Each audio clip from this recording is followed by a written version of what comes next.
se aproximem da nossa casa, ainda permanecemos firmes no Senhor, ainda daremos um brado de vitória, como diz Abacuque, mesmo que não haja vacas nos currais, mesmo que a fruto da videira vinda, ainda daremos um grito de alerta: o Senhor é conosco.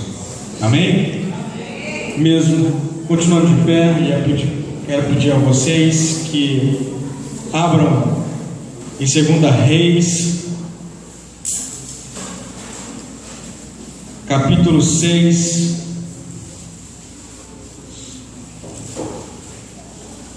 verso 24. 2 Reis, capítulo 6, verso 24. Diz assim a palavra do Senhor: depois disso, ajuntou-se Ben-Hadad, rei da Síria, de todo o exército, subiu e sitiou Samaria. Houve grande fome em Samaria, e eis que sitiaram a ponto de vender a cabeça de um jumento por 80 siclos de prata, um pouco de esterco de pombas por 5 siclos de prata. Passando o rei de Israel pelo muro, gritou uma mulher: acode, meu rei, meu senhor. E lhes disse: se o Senhor não te acode, de onde te acudirei eu? Da areia ou do lagar? Perguntou-lhe o rei. Que tens? Respondeu ela: esta mulher me disse: dá teu filho para que hoje comamos e amanhã comeremos o meu. Cozemos, pois, o meu filho e comemos. Mas disse-lhe eu ao outro dia: dá o teu filho para que comamos. E ela escondeu. Tendo o rei ouvido essas palavras da mulher, rasgou as suas vestes quando passava pelo muro. O povo olhou e viu que trazia pano de saco por dentro sobre a pele. Até aqui. Vamos ter mais uma palavra de oração para que a gente possa ouvir aquilo que Deus tem para nos dizer nessa noite. Senhor Deus, muito obrigado, Pai. Muito obrigado por esse momento do qual o nosso coração se aquieta, a nossa mente silencia, para que o Senhor possa ser e ter a plenitude. Ser, Senhor, Pai amado, o canal daquilo que nós queremos, Deus. Senhor, em nome de Jesus, fala conosco, fala com cada um aqui nessa noite, Deus, diante da nossa necessidade, diante da nossa carência, porque nós vemos aqui, porque nós precisamos do Senhor. Porque nós precisamos de Ti, Deus, em nome de Jesus. Usa, Senhor, e fala conforme a Tua boa vontade. Em nome de Jesus que nós oramos. Amém, Senhor. Os irmãos podem se assentar. É sempre um desafio para nós trazer a mensagem, não pelo fato de pregar, mas sim pela ausência do nosso pastor. Gostaria eu poder estar pregando domingo, mas com o nosso pastor aqui, mas infelizmente isso não é possível. Mas sabemos que todas as coisas contribuem, todas as coisas cooperam, e o Senhor tem ministrado tanto aos nossos corações, tem nos ensinado a nos fortalecer, a nos unir, a congregar de uma forma com espírito de excelência. Da mesma forma, o Senhor tem guardado o nosso pastor. Estive com ele no hospital, estive com ele na sua casa, e sabemos que esse tempo é um tempo só de repouso. Ele está bem, né? A irmã Rosana se emociona ao falar, mas o pastor João está bem. Só é a questão de retorno assegurado. Isso depende do seu bom repouso, né? Então toda boa recuperação, a certeza da recuperação é um bom repouso. Por isso que o nosso pastor não está aqui, e hoje quero representá-lo como sempre tenho feito, da forma melhor possível. A mensagem de hoje é uma mensagem da qual o Senhor tem falado muito tempo no meu coração. É uma mensagem que tem tornado a ser repetitiva em algumas conversas que eu tenho com as pessoas, e principalmente essas com as pessoas que não confessam a nossa fé, mas pessoas que, na sua simplicidade de ver o mundo, olha e perguntam para si mesmo: aonde vai parar? Aonde vai parar esse mundo que a gente está caminhando? Que fim vai ter quando a gente liga a televisão e vê pai jogando, matando filho, onde a gente vê pai pegando o enteado, matando ele com excesso de insulina, jogando no rio, e outras coisas mais drásticas que a gente tem visto. A cada dia que passa é uma notícia nova, é uma tragédia diferente da outra. Quando a gente pensa que não podemos ser surpreendidos, infelizmente o jornal noticia uma notícia pior ainda. Quando há 20 anos atrás nosso medo era o medo do cigarro, hoje o nosso medo é de que a cocaína, a heroína adentre aos lugares que nós frequentamos. Quando a gente pensava e dizia que fulano, o filho de cicrano, tinha algum problema com a justiça, quando hoje sabemos que nós podemos estar morando, quem mora em apartamento, já tive essa experiência, está morando do lado de alguém que você não conhece, e essa pessoa ser uma pessoa totalmente adversa a uma boa conduta. E a gente fica pensando, eu nunca imaginava, ou eu nunca pensei que fulano ou cicrano chegaria a tal ponto. Você já pensou que, os irmãos com mais idade aqui nessa noite, se eu fizesse essa pergunta para eles, eu certamente gostaria de ouvir a resposta, perguntando, vocês imaginaram que o mundo chegaria onde chegou? Que a humanidade chegou a essa condição depravada, de destruição mútua, constante? Não só pai que mata filho, filho que mata pai, é algo incabível na minha mente. Mas eu fico pensando, aos com mais idades, se na época deles eles viram tal coisa, se a loucura, se a insensatez, se essa condição de pânico vivia. Porque eu me preocupo, mesmo minhas filhas tendo pouca idade, eu já me preocupo. Eu falei, Senhor, tem graça, porque como será a juventude das minhas filhas que hoje são pequenas? E esse texto de Reis, nós se deparamos com uma história que nós vemos uma certa loucura existente. Para que a gente possa entender o pano de fundo dessa história, Samaria está sendo cercada pela Síria, cortado foi os meios, os vínculos de alimentação, de água, de sustento, e até a própria limpeza que se faz diante de uma cidade que não se tinha na época a condição de esgoto e situações assim que eram colocados para fora. O próprio lixo está se amontoando dentro da cidade, e isso começa a gerar pânico nas pessoas, ao ponto de uma mulher entrar em concordância com a outra de se matar o filho e comer a própria carne de um filho. Isso nós chegamos à beira da loucura, onde eu me recordo ao nosso tempo, que nós temos vivido isso. Uma loucura da qual nós permitimos que os nossos filhos façam aquilo que estão fazendo. Uma sociedade entregue à depravação, à desonra, a uma sociedade entregue a uma condição sem moral. A nossa sociedade não tem mais moral. A nossa sociedade não tem mais estrutura para dizer aquilo que é verdade e aquilo que é mentira. Porque a cada momento nós estamos fazendo, os homens estão criando no meio de si pecados que a gente talvez não conhecia. Porque cada vez parece que aquilo que se fazia não é mais suficiente, precisa se fazer algo novo. E as décadas vão passando, a gente vai vendo as drogas se multiplicando, as situações de sensação aumentando, porque o prazer do homem não se satisfaz mais naquilo que é básico. E aqui nós encontramos uma situação de pânico, de desespero, gente vendendo o próprio filho ou matando o próprio filho, comprando jumento a preço de valor para comprar-se uma casa. Eu não sei se você já viu o preço das casas que hoje nós estamos no nosso mercado imobiliário, mas é um absurdo. Tudo ficou caro. Você não consegue comprar uma casa, Quem já tentou comprar uma casa aqui? Como é caro. E as coisas começam a perder o rumo. A gente não segura mais a tecnologia porque ela está avançada demais, e isso não tem mais controle, e o pânico está instalado. Como vai ser? Como que eu vou privar os nossos adolescentes, os nossos jovens, de usar a tecnologia, o celular, a internet? Ou até as nossas parentes mais próximos, gente adulta. Às vezes a gente se reporta muito ao adolescente, ao jovem, como sendo ele insensato. E às vezes a gente vê adultos repetindo os hábitos de crianças, de gente jovem.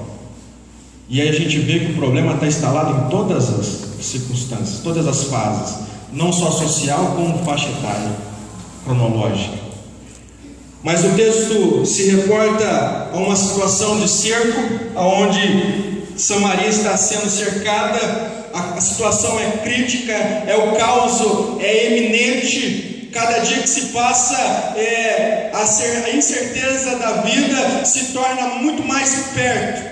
Ao ponto do rei, quando ele se depara com essa verdade que essa mulher diz, ele rasga suas vestes e se veste de saco de pano.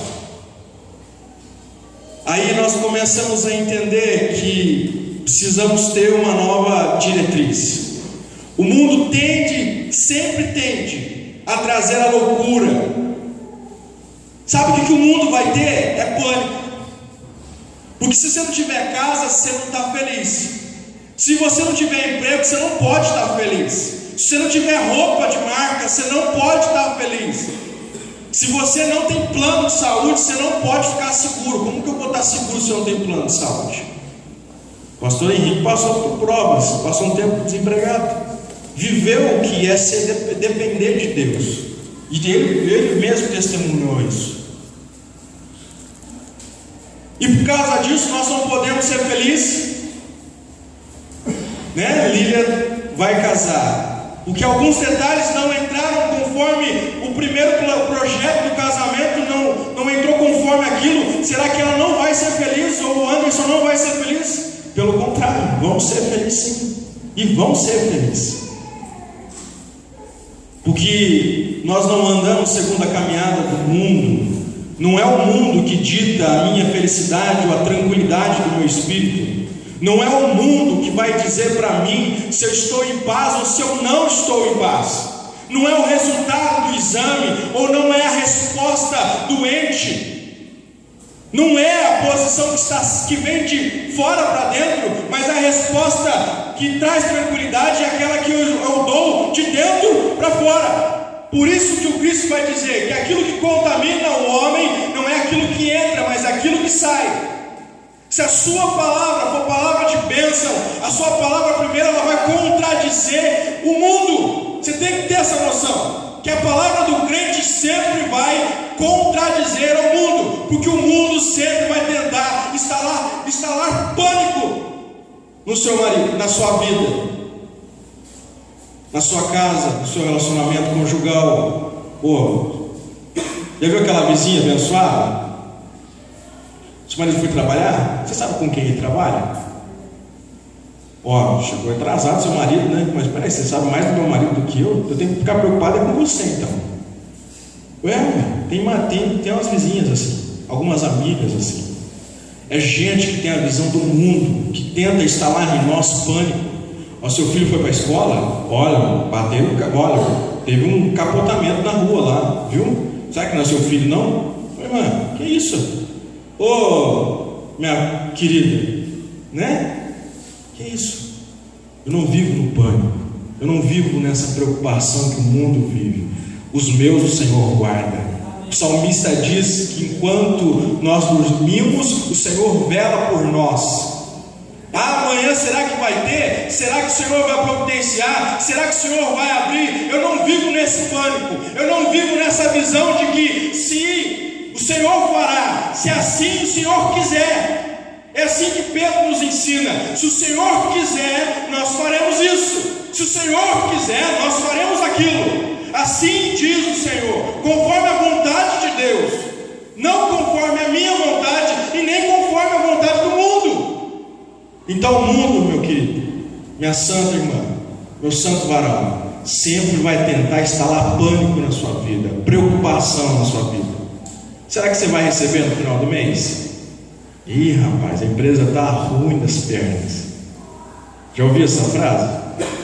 Ó, não sei se os caras pagam vocês. E não sei se você chega no final do ano. Esse não come castanha de jeito nenhum, né? Esse não come. Meu santo varão, o dia que Deus quiser, Ele fará.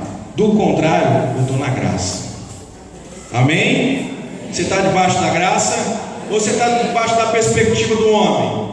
Porque esse homem, da qual era líder, da qual a mulher que esperava dele uma resposta, rasgou suas vestes. Porque esse não tinha uma visão de Deus, porque esse não tinha o conhecimento de uma palavra profética, não tinha o conhecimento de uma palavra de vitória, da certeza de que o melhor de Deus ainda está por vir na nossa vida. Homem que vive por vista não pode agradar a Deus. Homem que vive tentando enxergar o seu futuro nunca fará Deus feliz e nunca verá o impossível acontecer. São homens que vão sempre rasgar suas vestes por desespero, por medo, por preocupação, porque são incapazes de entender que tudo vem de Deus, que tudo é provisão e boa dádiva do Altíssimo. Você levantou hoje? Glória a Deus. Você almoçou hoje? Glória a Deus. Você vai jantar depois desse culto? Glória a Deus. Você está andando? Glória a Deus. Porque é isso que eu vi quando encontrei o pastor Joel no leito. Glória a Deus. Estou aqui. Estou sendo cuidado. Está tudo bem. Vou melhorar. Glória a Deus. Amém? Amém? Essa é a primeira parte do cenário que se estabelece diante desse caos.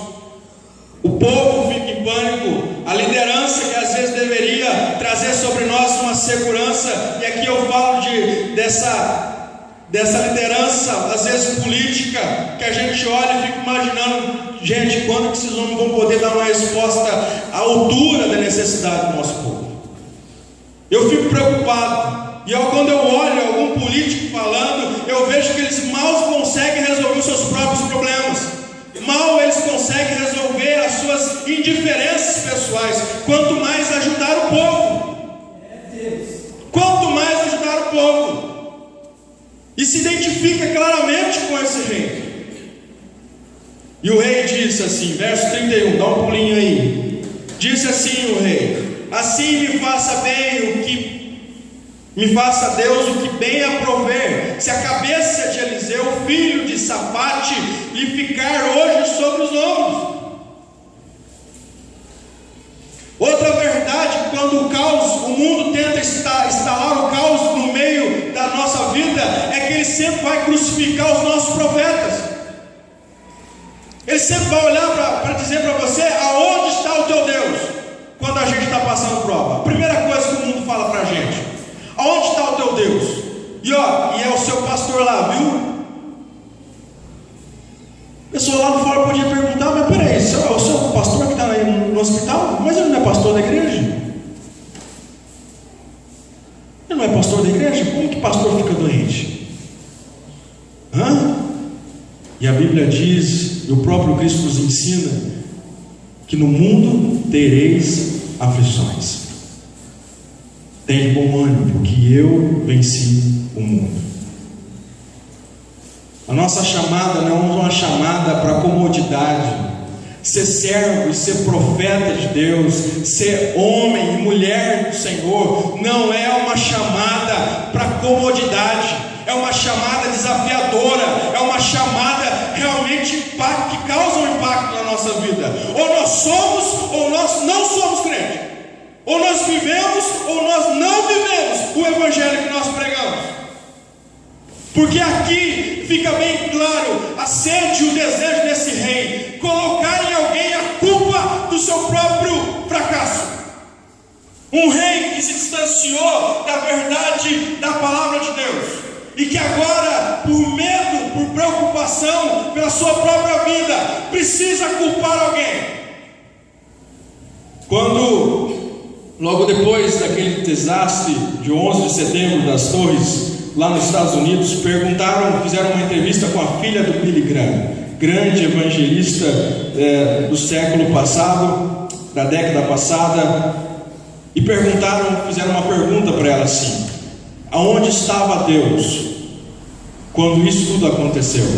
A resposta dessa moça foi uma resposta muito interessante, que alguns compartilharam e eu gravei na época na minha mente, que ela disse o seguinte: no mesmo lugar que vocês deixaram. Deus está no mesmo lugar que nós deixamos. Se nós deixarmos Deus dentro de casa, Ele estará dentro de casa com a gente. Se nós deixarmos Deus dentro do nosso coração, no meio da nossa família, no meio do nosso emprego, Ele permanecerá lá. Agora, se nós deixarmos Deus fora da nossa vida, Ele continuará fora da nossa vida. Porque Deus não invade, Deus não mete o pé em nada, Deus não anda com procuração para invadir a casa de ninguém. Mas a verdade é que Deus está onde nós deixamos. Esse homem, esse rei, desesperado, louco, agora precisa de um bode expiatório, precisa de um profeta para crucificar.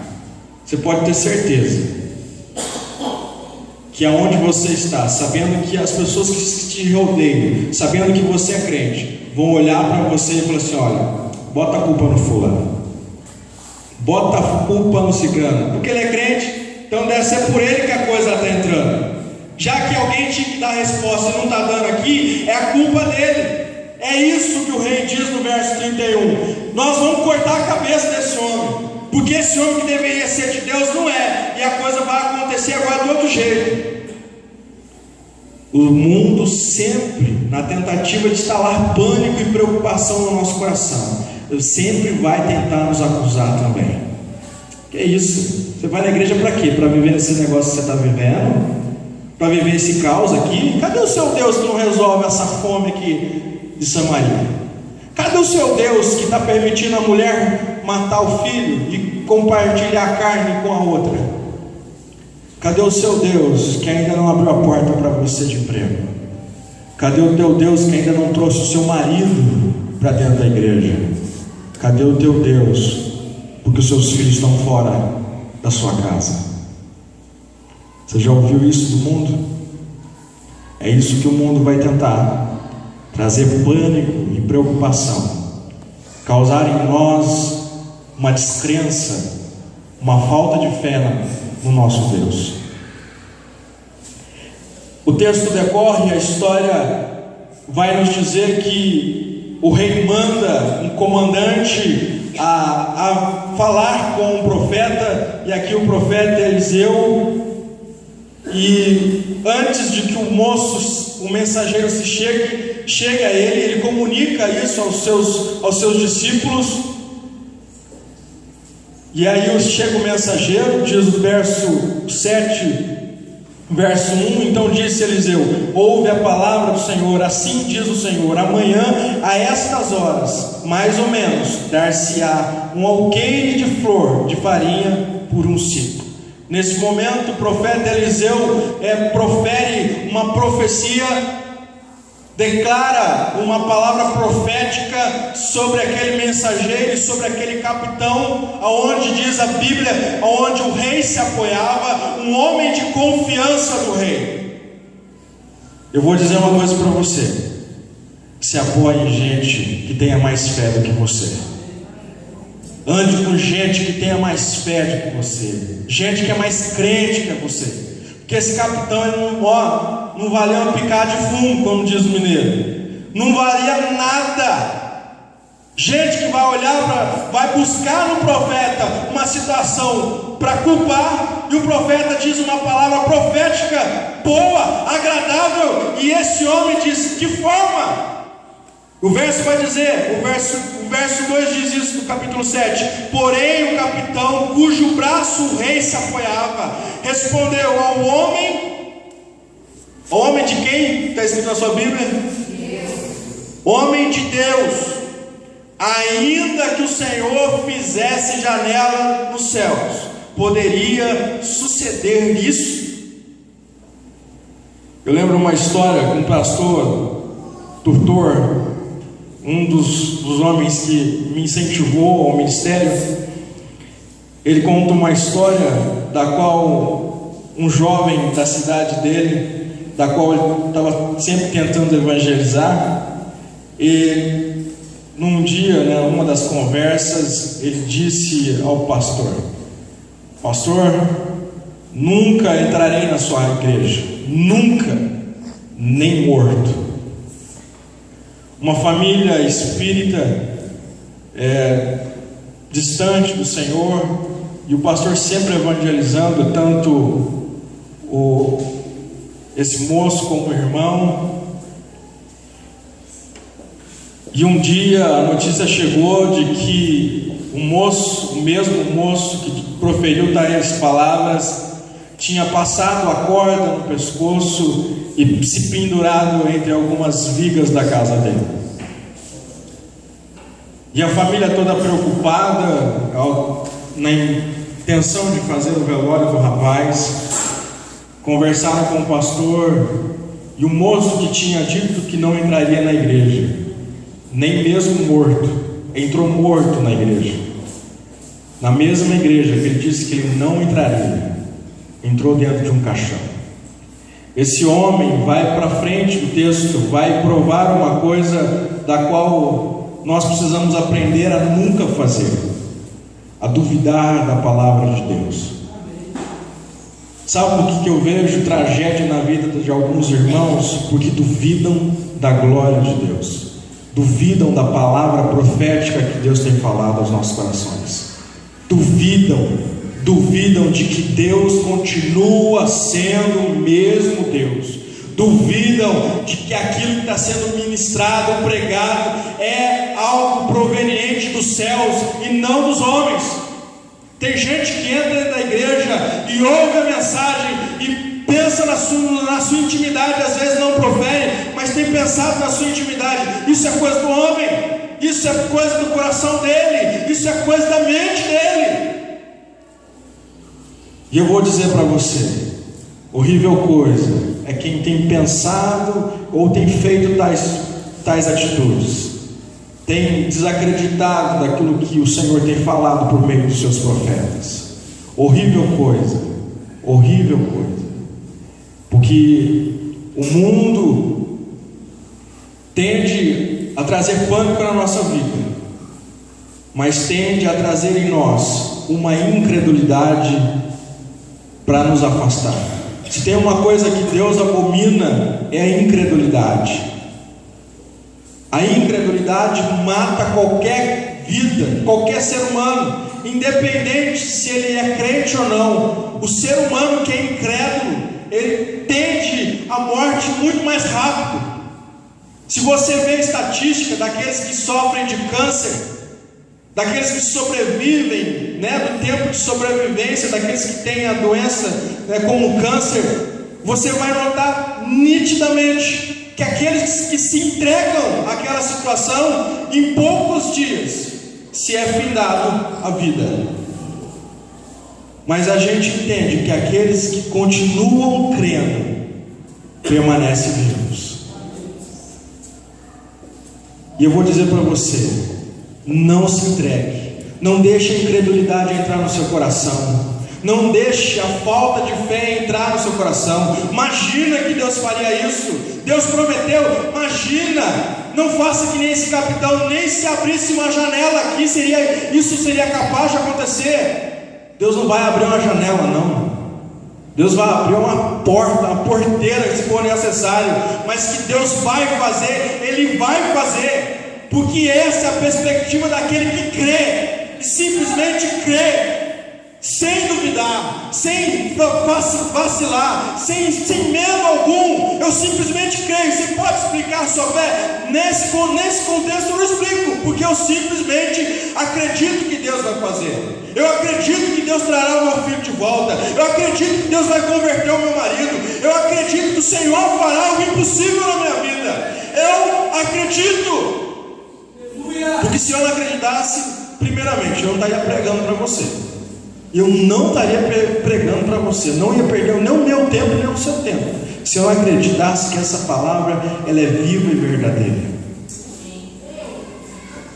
Mas aí, todo esse enredo dessa história que o profeta profere, né, essa palavra profética, aonde o capitão duvida,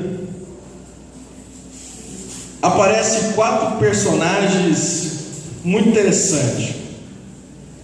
E eu gosto de pensar que esse é o time que Deus joga, esse é o time que Deus escala. 4 leprosos. Todo mundo sabe que a lepra naquela época era uma doença não tratável, da qual era repudiável o convívio social, a gravidade da lepra, o nível, né, da forma que se contagiava, se passava, se transmitia a lepra. E esses 4 leprosos, o caos está instalado dentro da cidade de Samaria, e esses 4 homens estão lá na beira da porta da cidade. Aí você fica pensando, eu fico pensando comigo sobre esse texto. Se o negócio estava feio para quem tinha, imagina para quem não tinha. Se o negócio estava feio para quem estava lá dentro, né, no bem bom da coisa, que tinha casa, que tinha moradia, que tinha comida, que tinha renda, que tinha condição de trabalho, eu fico imaginando para quem era leproso, que vivia de doação, que vivia da dependência do outro, da generosidade do outro. E nessa história de que o time que Deus joga, ou no time que Deus escala, eu fico pensando que Deus gosta de gente que os outros não gostam. Sabe, você já se sentiu assim? Fulano escala todo mundo para jogar, mas ele não escala. Fulano, todo mundo vai, eu não vou. Eu sempre fui o último a escolher. Você já passou por isso? Ser o último a ser escolhido no jogo de vôlei, no jogo de futebol? Ih, rapaz, sobrou o Isaac. Jesus amado, né? Fica para você, não. Ninguém quer. Mas às vezes dentro da igreja isso acontece. A gente fica como Estepe, né? E a pior coisa que pode acontecer para o motorista é ter que usar o Estepe. É porque alguma coisa ruim aconteceu. E a gente às vezes entra em situação que é horrível.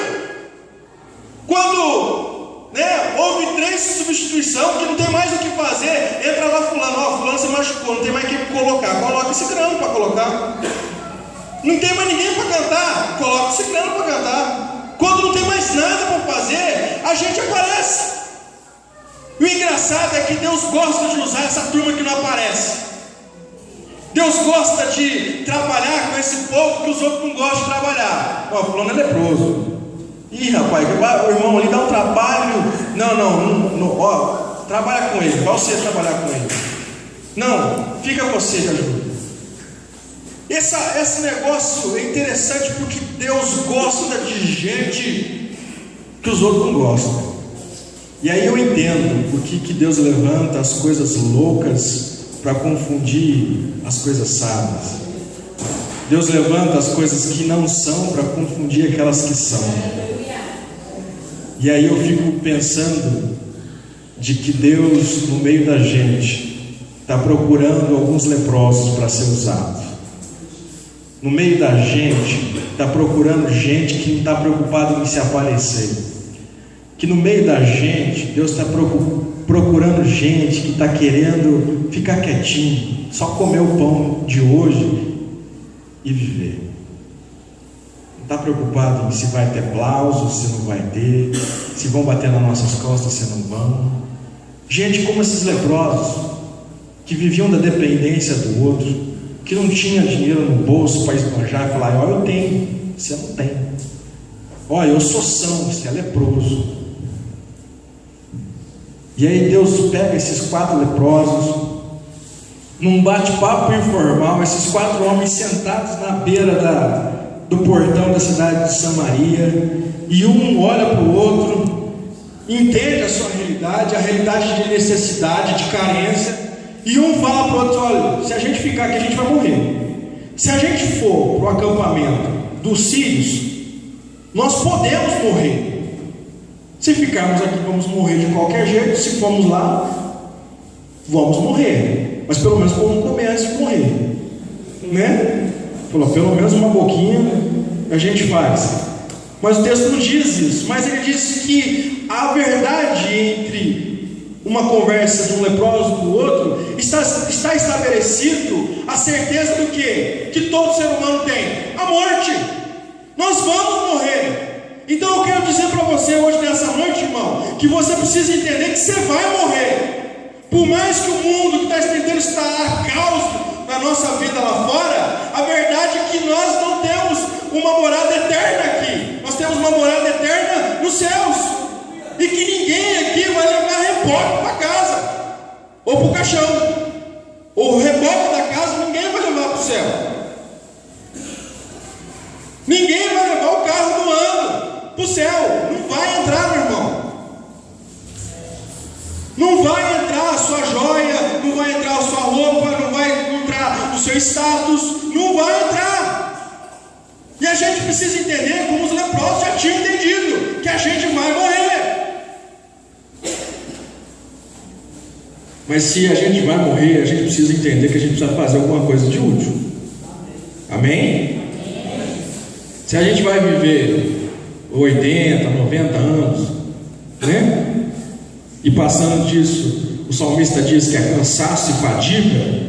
Está lá nos Salmos. Passar disso é cansaço e fadiga. É dor e bico papagaio, artrite, artrose, e aí vai, né? Dói aqui, dói ali, dói ali. Mas a verdade é que nós precisamos saber a nossa finalidade nesse mundo. E nós precisamos entender a nossa finalidade como crentes verdadeiros, como servos do Senhor.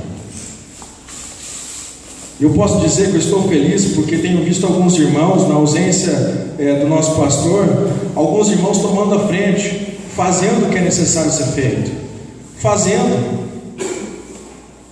perguntando: pode fazer, vamos trazer, vamos trabalhar, vamos limpar, vamos organizar, fazendo. Gente que está preocupada em fazer.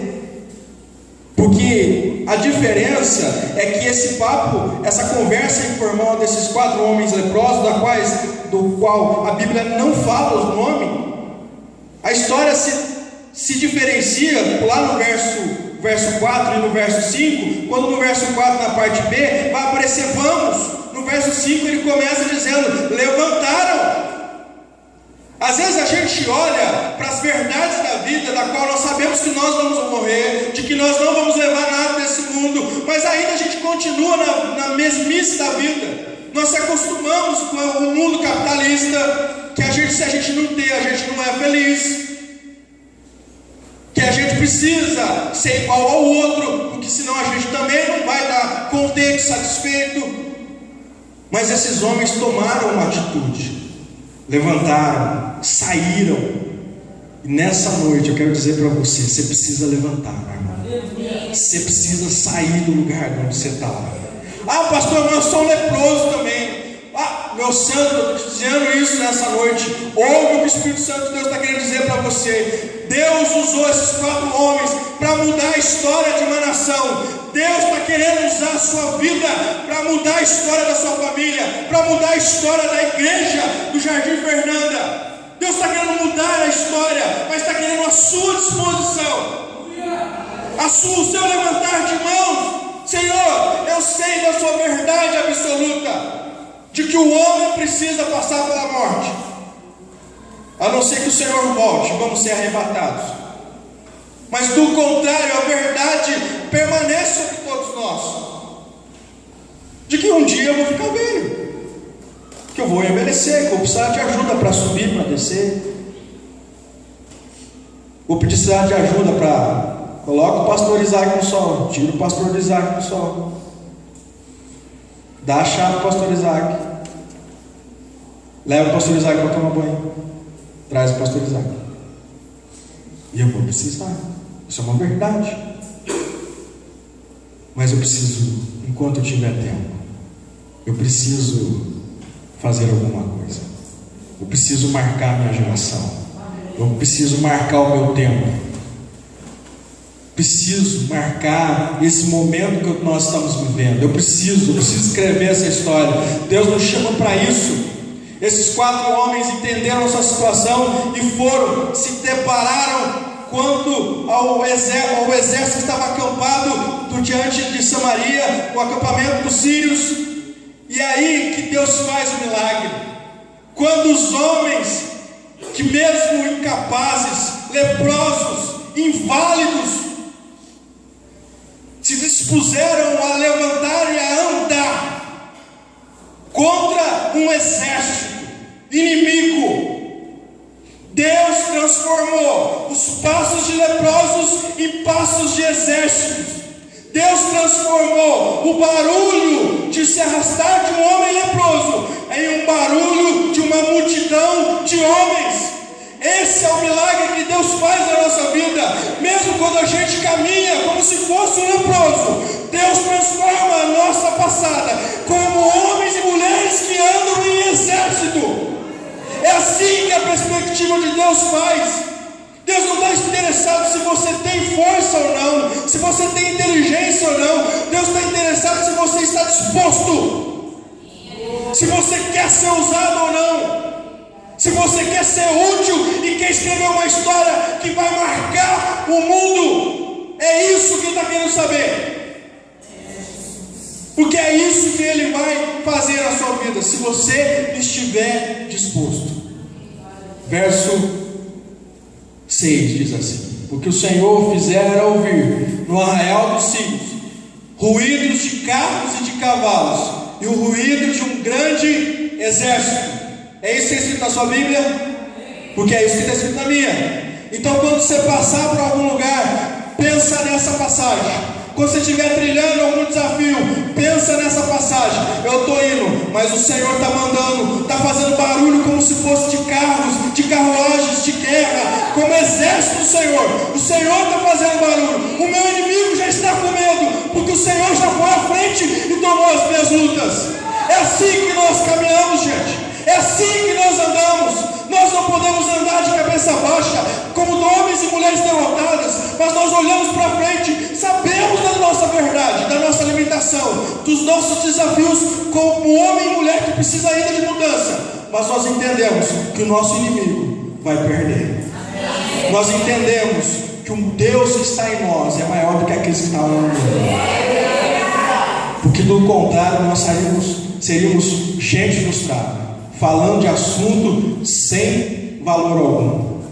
Mas a verdade é que Deus transformou o passos de homens leprosos em barulho e ruído de um grande exército.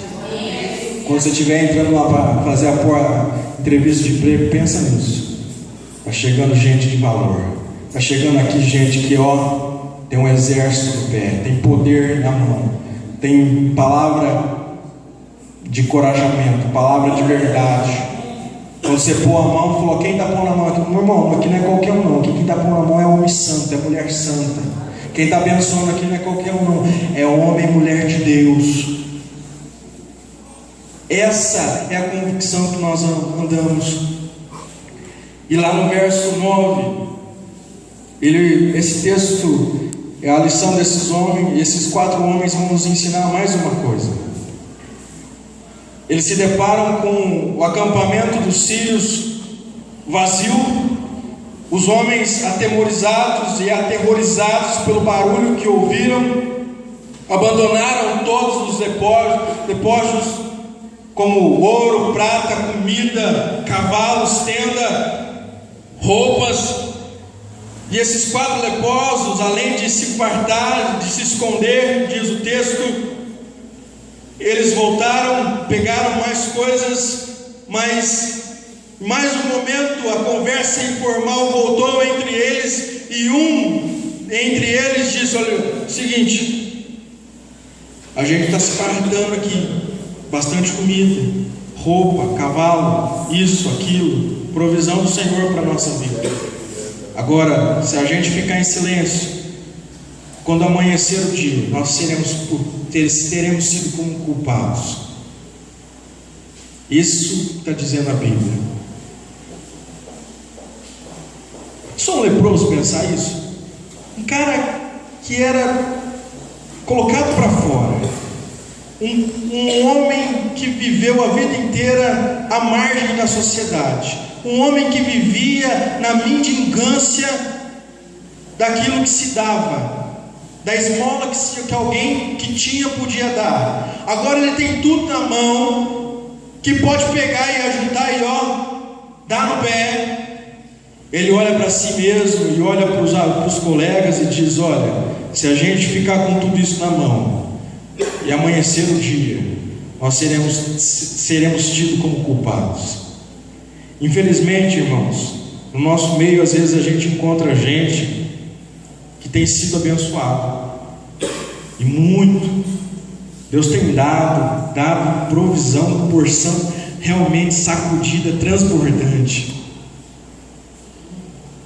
E às vezes, em vez de compartilhar aquilo, a pessoa quer reter.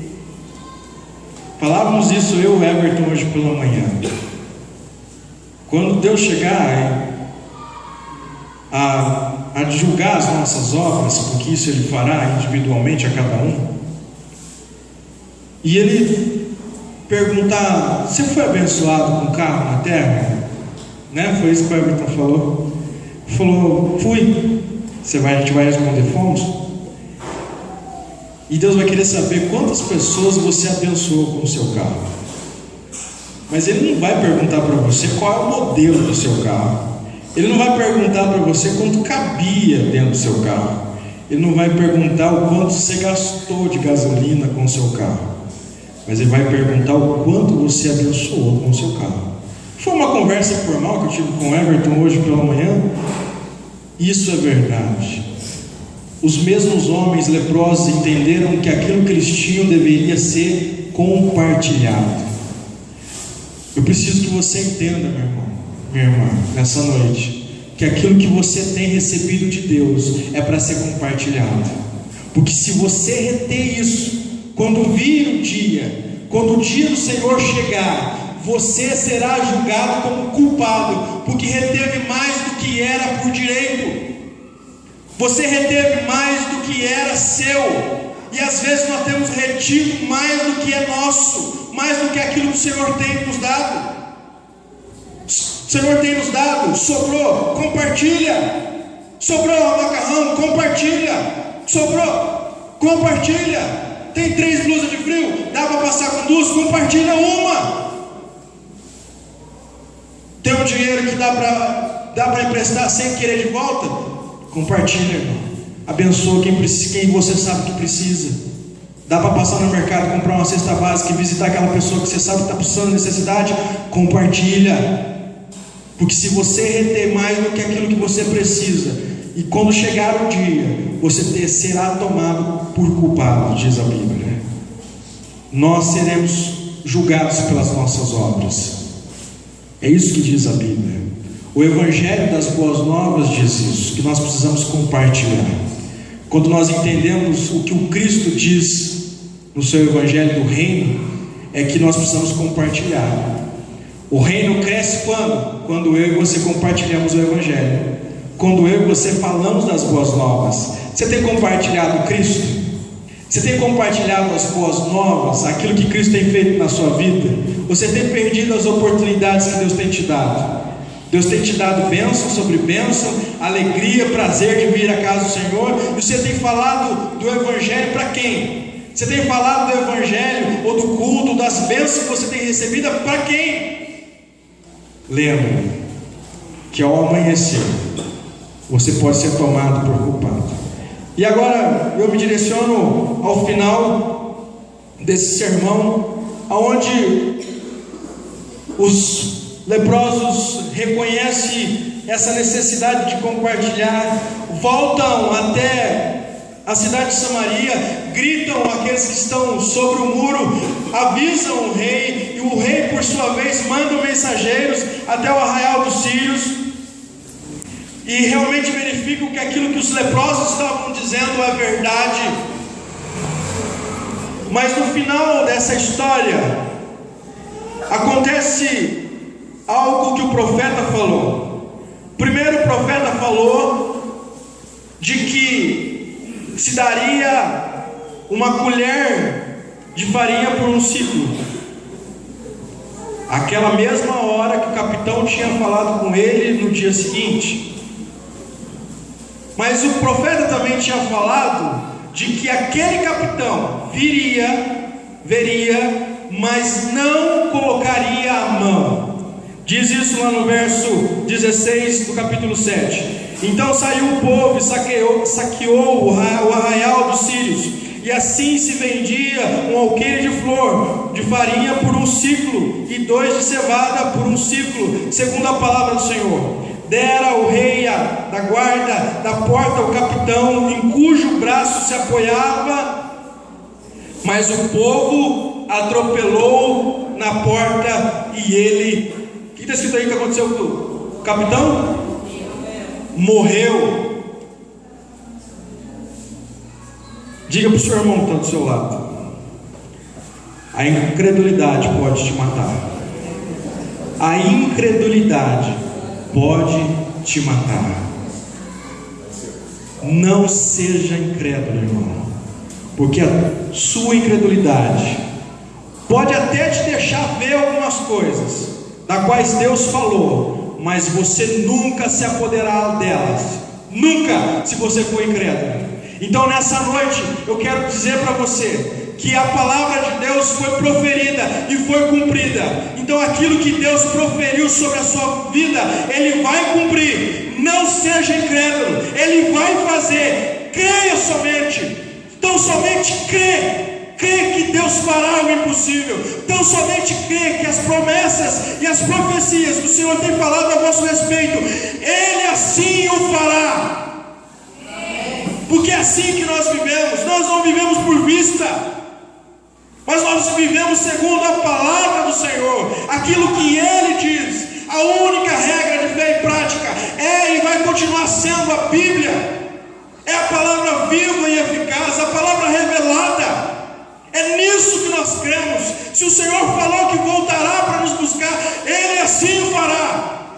Se o Senhor falou que foi preparar lugar, Ele assim o fez. E se um dia Ele há de voltar e julgar os homens, Ele assim o fará. Eu creio. E eu não vou morrer na incredulidade.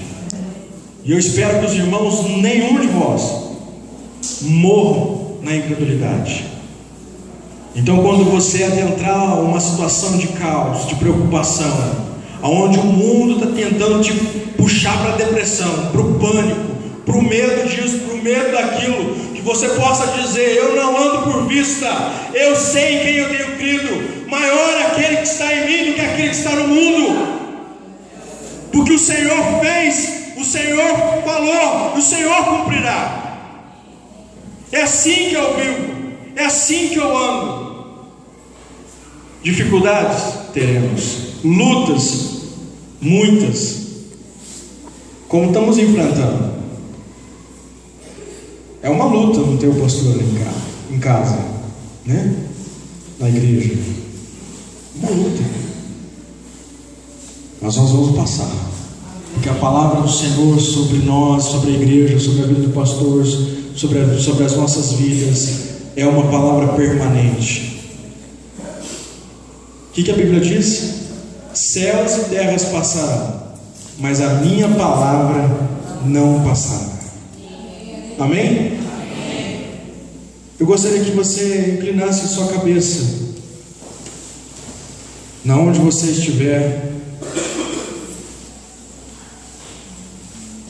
E se Deus falou com você nessa noite, que você precisa tomar um ato de desafio, de sair da onde você está, de sair da zona de conforto que você tem vivido, ou sair de uma situação de incredulidade, que você vem aqui à frente, que nós vamos orar por você. Deus está desafiando gente aqui. Deus está dizendo aqui que tem gente que ainda tem se comparado aos leprosos. Senhor, mas sou tão pequeno, sou tão, Senhor, ó Pai amado, sou tão pobre, Senhor, sou tão debilitado em algumas áreas, mas Deus quer te usar. Deus quer trazer sobre você algo sobremodo elevado. Saia do seu lugar. A circunstância da vida desses 4 homens foi mudado por uma decisão de sair, de se levantar e ir até de frente aquilo que para eles era a morte. Mas nessa noite Deus te chama para um renovar, Deus te chama para um restaurar da visão, de um voltar para o amor perfeito, de um retornar para o primeiro amor, de um retornar pela verdade absoluta de que Deus continua sendo o mesmo Deus, o Deus que move montanhas, o Deus que ainda remove pedra, o Deus ainda que faz o milagre acontecer e que usa gente que às vezes a gente não usaria, mas Deus usa. Saia do seu lugar, venha até aqui à frente, porque Deus quer derramar sobre você uma porção do sobrenatural dele. Deus quer derramar sobre você, mesmo que as lutas, as situações sejam como da situação da cidade de Samaria, pânico, medo, preocupações exaustivas, mas nessa noite Deus está querendo trazer sobre a sua vida uma palavra profética, uma palavra de poder, sobre mudança, sobre transformação. E só não verão, só não se apossarão dessa palavra aqueles que são incrédulos, aqueles que não querem crer.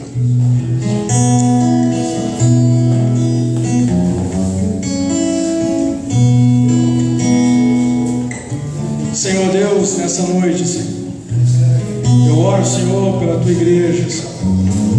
Eu oro pelos, Senhor, que se tomaram por desafio a sair da sua comodidade, a sair da zona de conforto, a sair de uma condição, Senhor, Pai amado, de necessitado e enfrentar o desafio de morte. Um desafio, Senhor, Pai amado, para ver o que o Senhor tem, para ver, Senhor, Pai amado, aquilo que o Senhor pode fazer.